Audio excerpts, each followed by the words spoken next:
नमस्कार। आप देख रहे हैं न्यूज़ और मैं आपके साथ विपिन। लोकसभा चुनाव की उल्टी गिनती शुरू हो चुकी है। मार्च के महीने में चुनाव की तारीखों का ऐलान हो सकता है। इसी बीच विधि आयोग संविधान में वन नेशन वन इलेक्शन को लेकर एक नया चैप्टर जोड़ने और देश में 2029 के मिड तक लोकसभा, राज्य विधानसभाओं और स्थानीय निकायों को एक साथ चुनाव कराने की लोकतांत्रिक प्रक्रिया की सिफारिश कर सकता है।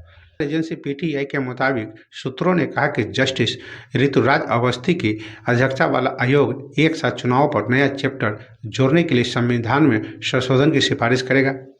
पैनल अगले 5 साल में 3 चरणों में विधानसभाओं की शर्तों को समकालीन करने की भी सिफारिश करेगा, ताकि पहला एक साथ चुनाव मई जून 2029 में हो सके। जानकारी के मुताबिक संविधान के नए अध्याय में एक साथ चुनावों की स्थिरता और लोकसभा, राज्य विधानसभाओं, पंचायतों और नगर पालिकाओं के लिए समान मतदाता सूची से संबंधित मुद्दे शामिल होंगे, ताकि त्रिस्तरीय चुनाव एक साथ और एक ही बार में हो सके।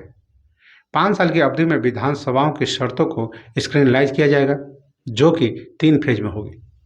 लिहाजा लॉ कमीशन इस बात की सिफारिश करेगा कि पहले फेज में राज्य विधानसभाओं पर फोकस किया जा सकता है, जिसकी अवधि को कुछ महीनों जैसे 3 या 6 महीने कम करना होगा।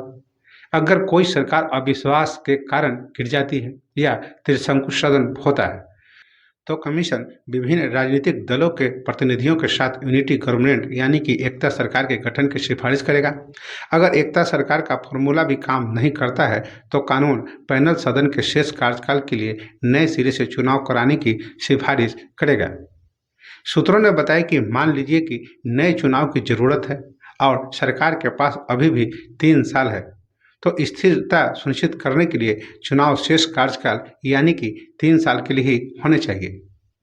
विधि आयोग के अलावा पूर्व राष्ट्रपति रामनाथ कोविंद की अध्यक्षता में एक उच्च स्तरीय समिति भी एक रिपोर्ट पर काम कर रही है कि कैसे संविधान और मौजूदा कानूनी ढांचे में बदलाव करके लोकसभा, राज्य विधानसभाओं, नगर पालिकाओं और पंचायतों के लिए एक साथ चुनाव कराए जा सकते हैं। इस साल अप्रैल मई में होने वाले आगामी लोकसभा चुनावों के साथ आंध्र प्रदेश, ओडिशा, सिक्किम और अरुणाचल में विधानसभा चुनाव होने हैं, जबकि महाराष्ट्र, हरियाणा और झारखंड में इस साल के अंत में विधानसभा चुनाव होंगे। वहीं बिहार और दिल्ली में अगले साल विधानसभा चुनाव होने हैं।